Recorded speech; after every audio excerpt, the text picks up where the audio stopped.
iPad.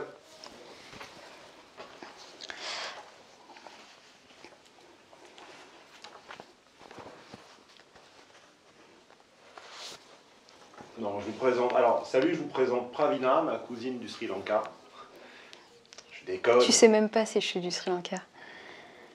Alors d'abord, elle n'est pas du Sri Lanka, puis en plus, c'est pas ma cousine. C'est une de mes followeuses. Vous connaissez la série, la playlist de cette vidéo où je conduis, et on est fin 2017, je le ferai également en 2018. J'invite des followers et followeuses à venir interagir avec moi sur mes contenus sans médiation, sans journaliste, sans prisme, en direct, en face à face. On parle de quoi aujourd'hui? Alors, la vidéo aujourd'hui, c'est Stéphane Edouard pousse un coup de gueule contre les psys. C'est parti. On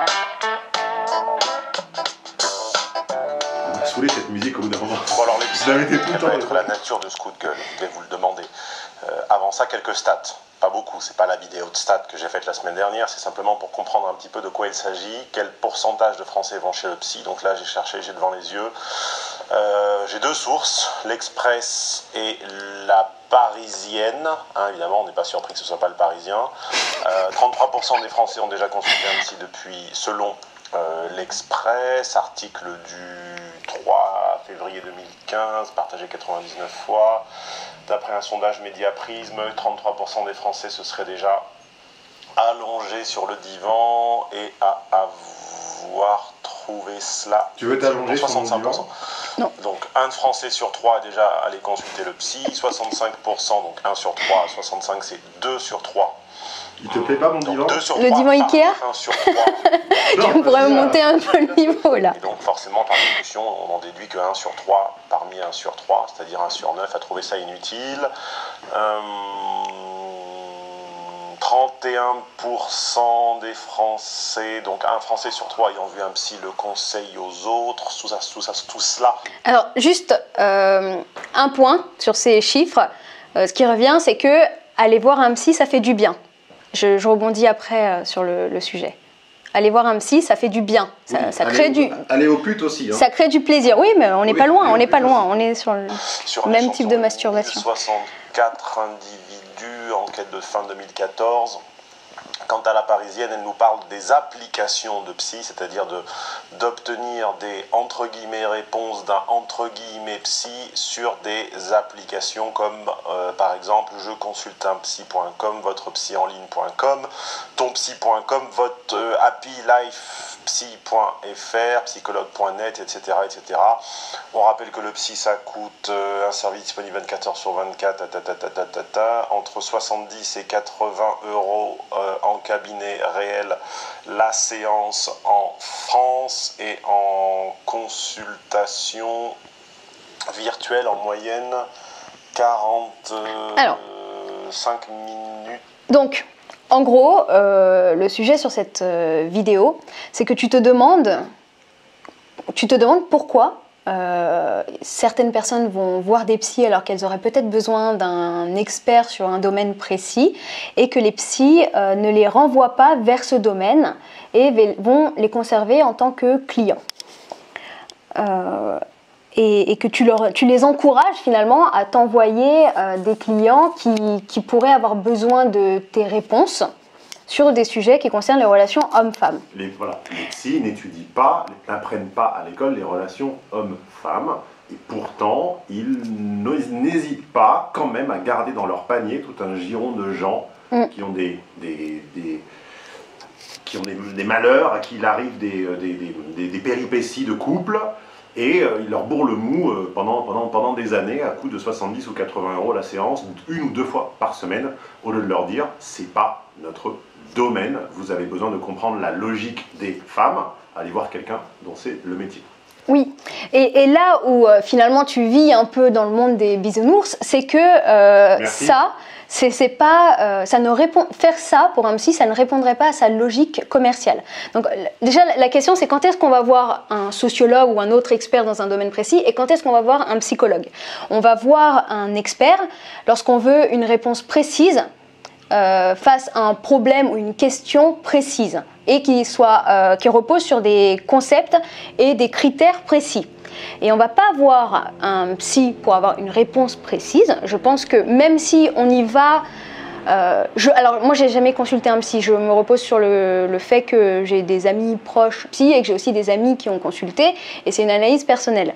Je pense qu'on va voir un psy en espérant trouver des solutions et des réponses et finalement ce qu'on va obtenir c'est surtout un bien-être temporaire, une bienveillance, une écoute et du plaisir à être écouté et à être validé dans ses pensées. D'accord, j'ai moi-même consulté des psys et j'ai moi-même éprouvé un certain plaisir à la fin à leur raconter quelque chose.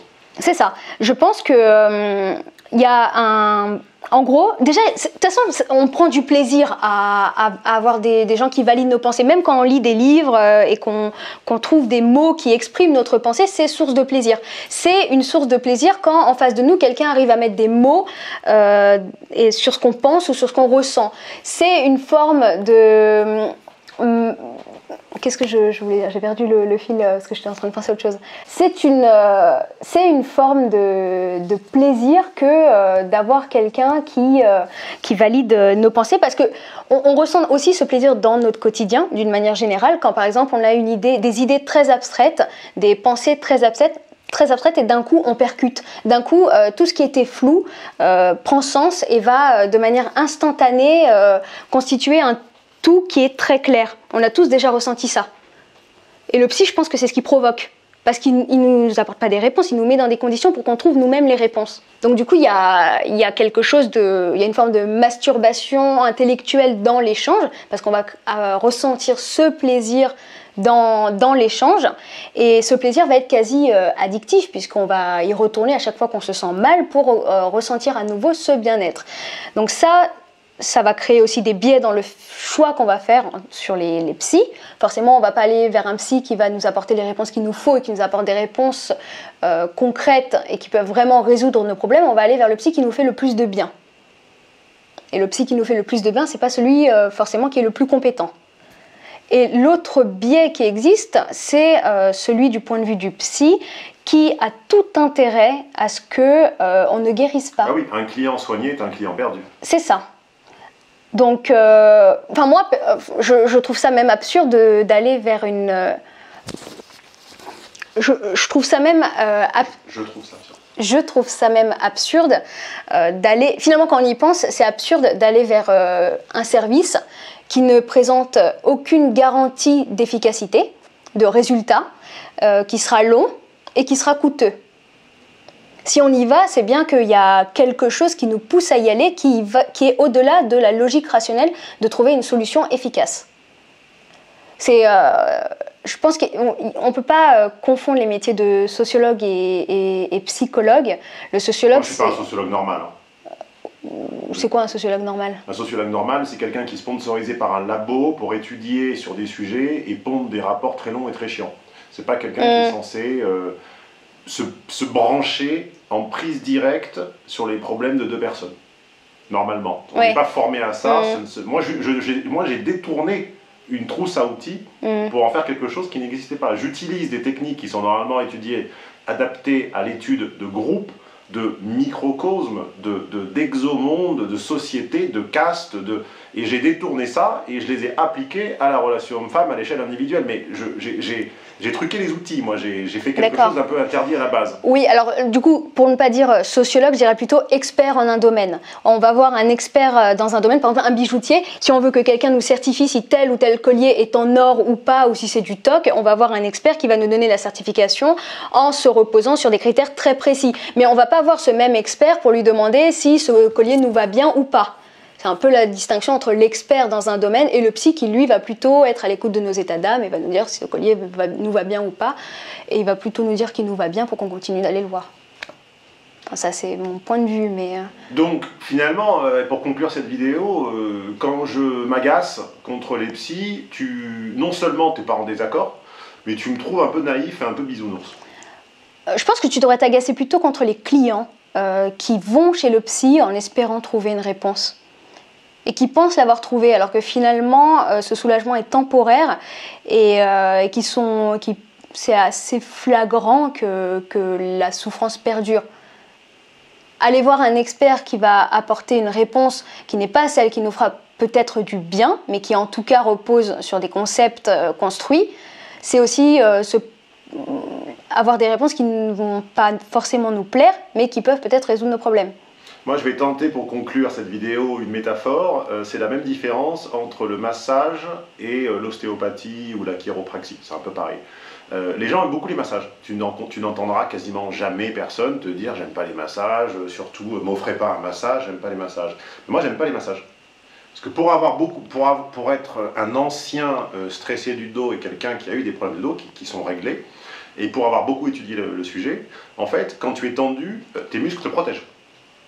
En fait, tes muscles sont là, l'intelligence du muscle, il n'y en a qu'une, il ne sait faire qu'une seule chose, c'est se tendre et se détendre pour protéger ou soulager ta structure corporelle.